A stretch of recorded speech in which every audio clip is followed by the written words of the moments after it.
신약성경 315페이지에 있습니다.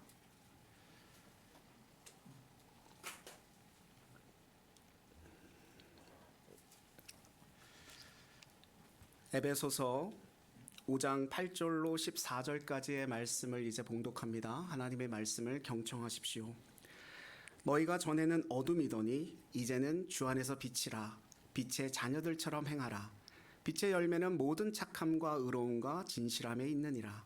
주를 기쁘시게 할 것이 무엇인가 시험하여 보라. 너희는 열매 없는 어둠의 일에 참여하지 말고 도리어 책망하라. 그들이 은밀히 행하는 것들은 말하기도 부끄러운 것들이라. 그러나 책망을 받는 모든 것은 빛으로 말미암아 드러나나니 드러나는 것마다 빛이니라. 그러므로 이르시기를 잠자는 자여 깨어서 죽은 자들 가운데서 일어나라. 그리스도께서 너에게 비추이시리라 하셨느니라. 아멘. 이것은 하나님의 말씀입니다. 할렐루야. 하나님의 은혜와 축복이 저와 여러분에게 충만하게 임하기를 바랍니다. 창립 10주년이라고 하니까 제 마음이 조금 그렇습니다. 들뜨기도 하고 눈물이 그냥 이렇게 맺히기도 하고 어느새 10년이라는 시간이 이렇게 흘렀을까 생각되어지기도 하고 지금도 예안교회라고 하면 여전히 서툰 것이 많은 그런 교회인데 그렇지만 우리가 보기에는 우리가 계산하기에는 여전히 엉성하고 서툰 것이 많을지 모르겠지만 저는 이 자리가 너무너무 소중한 자리인 것을 압니다. 이유는 하나님께서 이 자리를 이루신 것이기 때문에 그래요. 어떻게 우리를 이렇게 잘하실까? 우리의 부족함을, 우리의 연약함을 이렇게 잘하시고 그 상황에 따라서 그 사람에 따라서 이렇게 맞추어 가실까? 이렇게 생각해 보면 감동 아니 될 수 없고요. 이것이 그냥 하나님의 은혜다라고 밖에 말할 수 없는 것 같아요. 근데 하나님의 은혜라고 하는 것은 그냥 하나님 홀로 하시는 것이 아니고 저와 여러분이 사진을 본 것처럼 많은 사람들을 통해서 하나님의 이루시는 일들이고 그것을 하나님의 역사라고 이야기하거든요. 저는 앞으로의 어떤 여정 속에서 그 하나님의 은혜로 주어진 그 충만한 그런 어떤 삶의 자리 속에 또 교회의 자리 속에 그 역사를 함께 써내려갔으면 좋겠습니다. 그래서 예안교회를 통해서 하나님의 놀라운 일들이 저와 여러분을 통해서 풍만하게 풍성하게 이루어질 수 있기를 바랍니다. 사도행전 말씀을 준비하려다가 오늘은 창립 10주년이라 에베소서 말씀으로 이렇게 방향을 살짝 틀었는데 그 선교 3차 선교 여행 때 사도 바울은 에베소에 3년이라는 시간 동안 머물러 있으면서 하나님의 교회 에베소 교회를 세웠어요. 그리고 로마로 압송되어져 가게 되죠.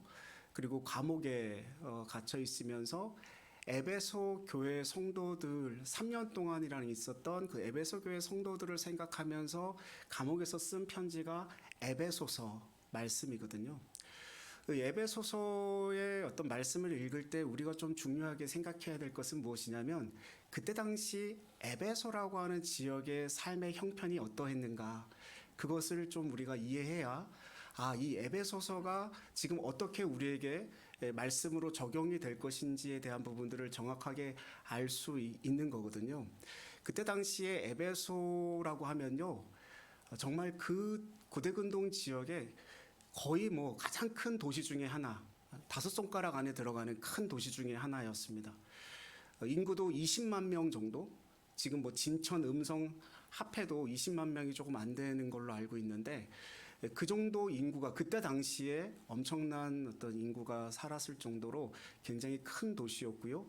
특별히 에베소라고 하는 지역에는 아데미 신전이라고 하는 아주 큰 신전이 있었어요.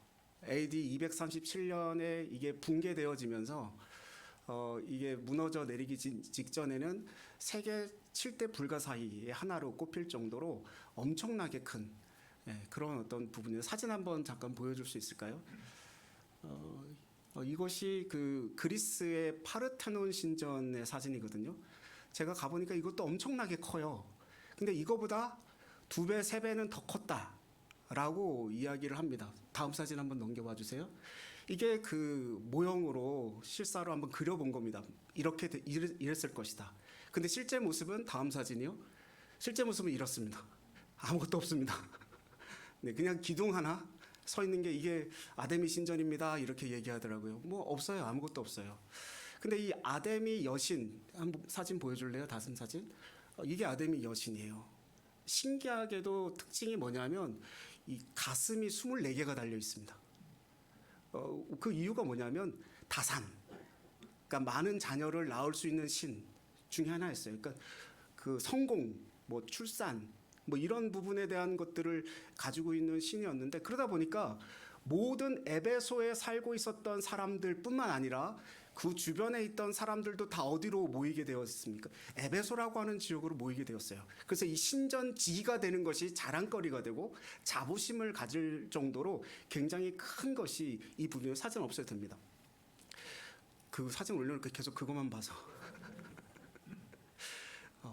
그 정도로 굉장히 이 신전 중심적인 삶을 살고 있었던 것이 그때 에베소 지역이었었단 말이에요. 더더군다나 종교적인 중심이었을 뿐만 아니라 그 당시에 은행이 따로 없었는데 이 신전에다가 돈을 맡기고 돈을 찾는 그들이 생각하기에는 전쟁이 나도 이 신전은 없어지지 않을 것이다.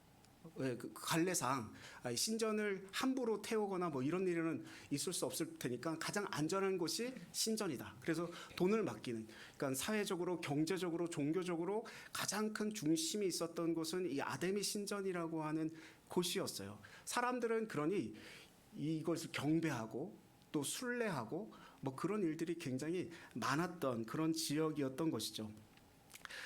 종교적으로 사회적으로 이방의 여신을 섬기고 있는 그런 상황 속에서 에베소 교회 성도들은 부름을 받고 하나님 교회 성도로서의 삶을 살아가야 하는 그런 상황이 있었습니다.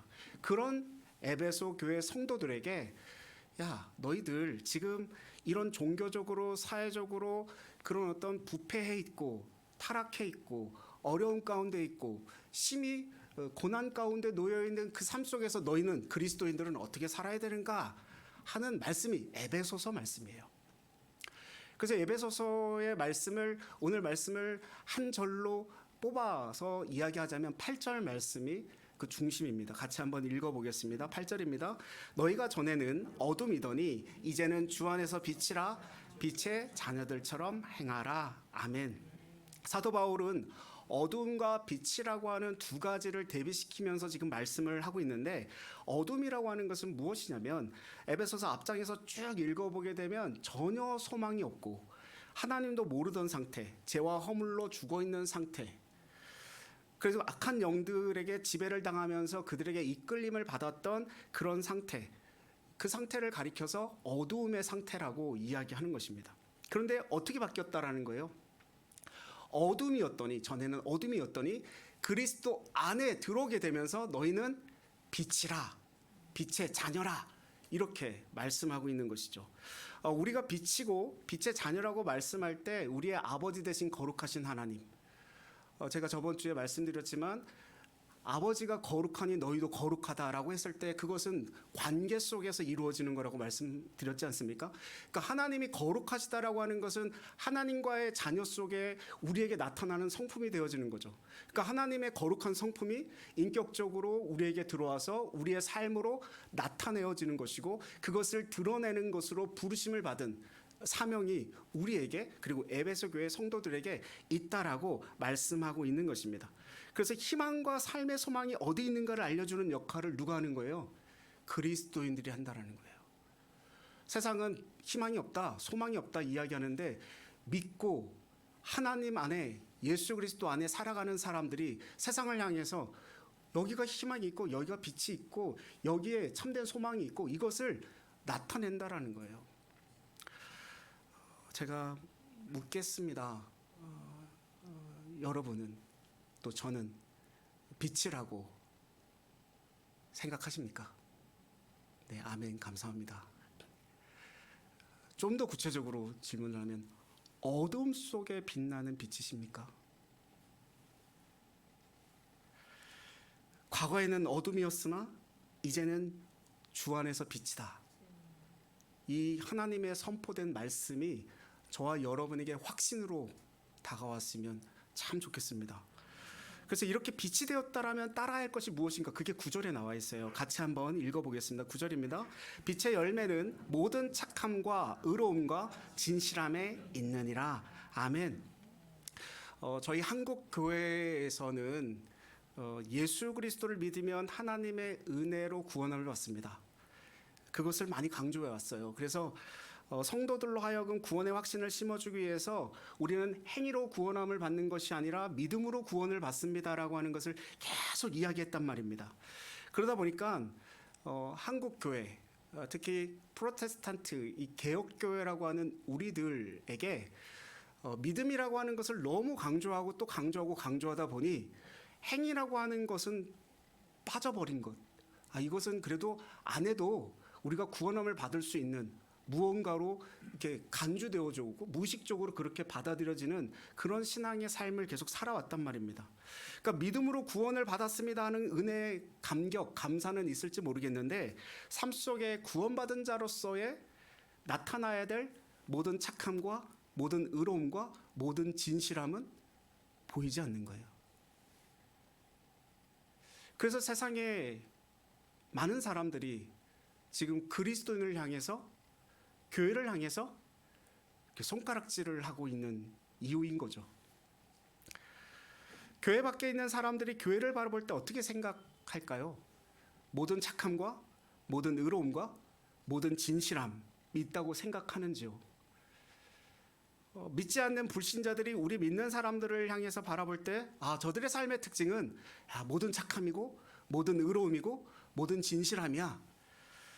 그렇게 말하나요? 만일 그렇게 말할 수 없다면 우리가 빛으로 부름을 받았다라고 말은 하고 내가 빛이라고 확신할지는 모르지만 진정한 빛으로서의 정체성, 아이덴티티, 그 진정한 삶의 모습은 드러내지 못했다라고 말할 수 있는 것이죠. 제가 지지난주도 말씀드렸지만 크리스찬은 인테그리티, 그러니까 통전적 삶이 필요한 겁니다. 그것은 제가 계속해서 지난 10년 동안 끊임없이 강조했던 우리의 삶은 예배를 통해서 하나님의 은혜를 받고 은혜를 받은 후에 우리의 삶은 우리의 삶의 자리에서 그대로 드러나야 됩니다. 그게 삶의 예배지 않습니까? 그 통정적 삶, 인테그리티라고 하는 그 삶을 계속 영위해 나갈 때 우리가 진정한 그리스도인으로서 하나님의 자녀로서 빛으로서 열매를 맺을 수 있게 되어지는 것이죠. 쉽게 얘기하면 이런 겁니다. 기도했느냐? 그러면 기도에 따르는 삶이 있는가? 내가 하나님을 믿는 신앙이 있는가? 그러면 하나님과 같은 어떤 그 인격의 어떤 성품을 내가 품고 살아가고 있는가? 진정한 삶이 있어야 되는데 그게 없다라는 겁니다. 여러분 직장에서 또는 사업터에서 또는 어떤 공동체에서 여러분들의 삶을 볼 때, 저의 삶을 볼 때 사람들이 저 사람 참 그래도 그리스도인다워. 저 사람 보면 내가 믿진 않지만 저 사람이 믿는 신이라고 하는 것이 무엇인지 한번 알아볼까? 뭐 이런 생각을 가질까요? 직장 동료들이 그런 생각을 가질 수 있을까요? 나를 보면서, 여러분들을 보면서. 그 뒤에 말씀을 한번 보십시오. 사도 바울은요, 더 아주 급진적인 도전을 던져주고 있어요. 11절 말씀 보십시오. 같이 한번 읽겠습니다. 너희는 열매 없는 어둠의 일에 참여하지 말고 도리어 책망하라. 아멘. 그러니까 어둠의 일에 동참하지 않는 정도가 아니라, 자, 우리가 신앙을 지키려면 제약 가운데 가지 말아야 돼요. 우리가 신앙을 잘 지켜서 살아가려면 어두움 속에 들어가지 말아야 돼요. 이런 거 정도가 아니라 뭐 하라고 얘기합니까? 한 발 더 나가서 동참하지 않을 뿐더러 책망하라. 공동 번역서에는 이렇게 번역했어요. 폭로하라. expose. 폭로하라. 그 당시에 에베소에 큰 교회가 있었을까요? 뭐 몇만 명 모이는 교회, 몇천 명 모이는 교회, 몇백 명 모이는 교회가 있었을까요? 그렇지 않거든요. 소수의 무리가 요만큼씩 모여서 그게 에베소 교회를 이루었단 말입니다. 근데 에베소의 다수는 뭐를 따르고 있는 거예요? 아데미 신전, 우상을 섬기고 그 신을 섬기는 것을 자랑거리로 삼고 그 신을 섬기지 않는 사람들에게는 직업을 갖지 못하도록 만들고 그들의 삶 속에 잘못됐다라고 모든 사람들에게 이렇게 이야기해서 소위 말하면 왕따를 시키게 되는, 잘못하면 목숨을 잃을 수밖에 없는 그런 상황 속에 있단 말입니다.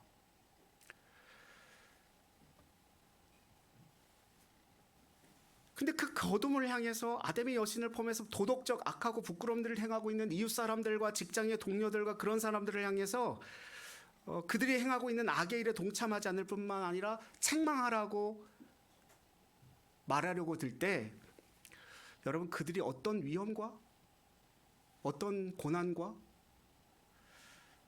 어떤 고통 속에 처하게 될지 상상이 되십니까? 이게 지금 하나님의 말씀이었단 말입니다. 그때 당시에 에베소 교회 성도들에게. 죽을지 모르지만 그래도 책망하십시오. 폭로하십시오. 뭘로? 그리스도의 놀라우신 말씀으로 빗댄 열매로서 나타내십시오. 이게 그때 당시의 말씀이었단 말입니다. 모든 가족으로부터, 모든 사회로부터 추방당할 수밖에 없는 상황에 놓이게 될지도 몰라요. 근데 그렇게 하라 그럽니다. 직장 생활을 하면서 세상의 가치관을 가진 사람들과 부대끼면서 그 속에서 살아가는 그리스도인들이 얼마나 힘들고 이 어쩔 수 없는 상황이다라고 여기는 그런 일들이 얼마나 많은지 저도 압니다. 저도 뭐 올해는 아니었지만 잠깐 동안은 직장 생활을 해봤기 때문에 늘 부대끼고 부딪히고 저도 싸웠어야만 했던 그런 시간들을 저도 경험했기에 신앙인으로서 그리스도인으로 살아간다라는 게 참 쉽지는 않겠구나라는 생각을 합니다. 아주 다는 이해 못하더라도 조금은 이해할 수 있어요. 근데 하나님은 다 이해하십니다. 다 알고 계셔요. 우리들이 처한 삶의 자리에서 그 불의한 일에 동참하지 아니하고 그 일에 대해서 책망하고 나아갈 때 당하는 고통과 고난의 가능성이 있다라는 것을 얼마든지 알고 있다라는 거죠. 그런데 우리가 생각해 봐야 될 것은 복음이 무엇입니까? 과연 복음이 무엇일까? 과연 오늘날 크리스찬들이 한국교회 지금 뭐 포함해서 우리 예안교회가 이 사회를 향해서 과연 소망의 등대가 될 수 있는가? 우리가 감히 그렇게 말할 수 있습니까? 제가, 여러분이 예안교회가 지금 10년이나 이곳에 이 혁신도시 땅에 교회로서 그리스도인들이 이곳에 예배드리고 하나님의 신앙을 향해서 계속 배워나가는데 과연 우리가 세상의 소망의 등대라고 말할 수 있겠냐라고 하는 것입니다. 저들에게 소망의 빛을 비추면서 여기 살 길이 있습니다. 하나님의 말씀에 따라서 이 가치관에 따라 살면 진정한 살 길이 있습니다. 여기 소망이 있습니다. 이거 진짜 진리입니다. 이렇게 말할 수 있겠느냐 하는 것입니다. 만약 그렇지 않다면 저희가 이 10년이 됐다라는 것으로 기뻐하는 것이 아니고 이것으로 감격하고 좋아하는 것이 아니고 다시 한번 우리를 돌아봐야 되는 거 아니겠습니까? 13절 말씀 보십시오. 같이 한번 읽습니다. 13절입니다. 그러나 책망을 받는 모든 것은 빛으로 말미암아 드러나나니 드러나는 것마다 빛이니라. 아멘. 다 드러난다라는 거예요. 누가 함께 하시면요? 예수님께서 함께 하시면. 감추인 것이 없어요. 하나님께서 우리에게 거룩하라, 용서하라, 기뻐하라, 뭐 감사하라, 불평하지 말라, 악은 모양이라도 버려라, 원수까지도 사랑하라, 이게 말씀하시는 것은 결코 무리한 요구는 아니라는 겁니다. 당연한 거라는 거예요. 하나님께서 그냥 거룩하게 살라, 사랑하며 살라라고 얘기하신 것이 아니고 십자가에서 우리의 모든 죄를 다 사하시고 우리 마음에 예수님을 이미 보내주셨기 때문에 그리고 나서 빛의 자녀처럼 빛의 자녀로 살아라. 이렇게 말씀하시는 거라는 거죠. 하나님을 마음에 모시고 살면서 하나님 말씀대로 살지 못한 사람이 누가 있겠습니까? 제가 여기 계신 분들 이렇게 한 분 한 분 찾아가가지고 만나면서 이렇게 가가지고 저한테 1억만 주세요. 그러면 저를 다 도망 다닐 거예요. 저를 피해 다닐 겁니다. 아마. 물론 안 그러신 분들도 있을 수 있겠죠. 근데 제가 10억을 드렸어요. 그리고 그 10억 중에 1억을 달라고 하면 그래도 1억 주실 분이 있지 않을까요? 뭐 다 가지고 도망가실 분들 계실 수도 있겠지만 그렇지 않겠습니까? 이게 똑같은 겁니다. 하나님은요 이미 우리에게 그걸 주셨다라는 겁니다. 그 주신 것 중에 그렇게 살아가라라고 말씀하시는 거라는 거예요. 이게 하나님의 은혜지 않습니까? 그래서 사도 바울은요 빌립보서 3장에서 내가 모든 것을 배설물로 여긴다라고 말했어요. 어떻게 배설물로 버릴 수 있을까? 사도 바울은요 봤어요. 보이십니까? 사도 바울은 봤어요. 사도 바울은 봤기 때문에 내가 모든 것을 배설물로 여기노라 이렇게 선포했단 말입니다. 마태복음 13장에 밭에 감추인 보화 그 비유의 말씀처럼 그 비유에 보면 어떻게 됐어요? 밭에 갔더니 남들은 발견하지 못하는 어떤 보물을 본 거예요. 그리고 집에 가서 자기의 전 재산을 다 팔아다가 그 밭을 샀어요. 사람들은 야, 참 미련하다. 왜 그 밭 사는 거야? 막 이렇게 얘기하더라도 그 사람은 확신을 가지고 그 밭을 삽니다. 왜요? 봤어요.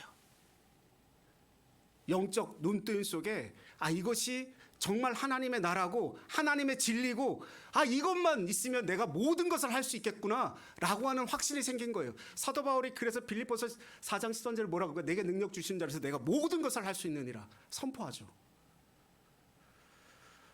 그래서 복음 전파를 위해서 자기 발목을 잡는 모든 것은 다 뭘로 버린 거예요? 배설물로 버리게 된 거죠. 기독교는요 금욕하십시오, 무소유로 사십시오, 부자로 살면 안 됩니다, 가난하게 사십시오, 청빈하게 사십시오 그런 종교 아닙니다. 착각하지 마셔야 돼요. 오해하지도 마셔야 됩니다. 기독교는 그렇게 말하지 않아요. 돌을 닦는 종교가 결코 아닙니다.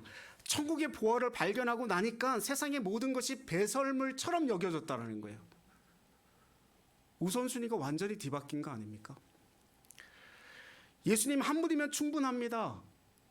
이 고백이 저와 여러분의 고백이 되었으면 좋겠습니다. 그리고 나머지는 다 배설물로 여기겠습니다. 왜 이렇게 하지 못합니까? 왜 이렇게 말하지 못하고 이렇게 살지 못합니까? 이유는 단 한 가지예요. 예수님 안에서 진짜 보물, 진짜 보화를 발견하지 못한 거예요.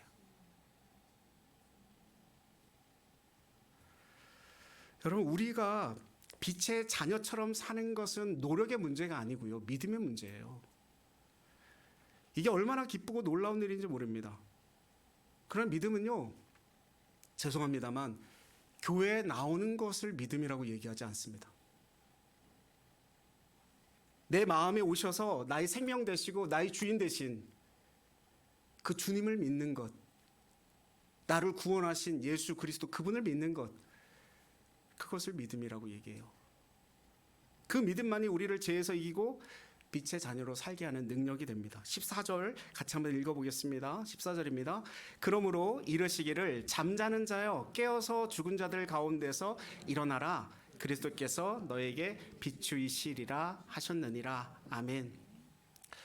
저는 이 14절 말씀이 특별히 10주년을 맞이하는 예안교회를 향해서 우리 성도님들을 향해서 또 저를 향해서 선포되어지는 말씀처럼 느껴집니다. 잠잔다라고 하는 게 무슨 뜻일까요? 잠잔다.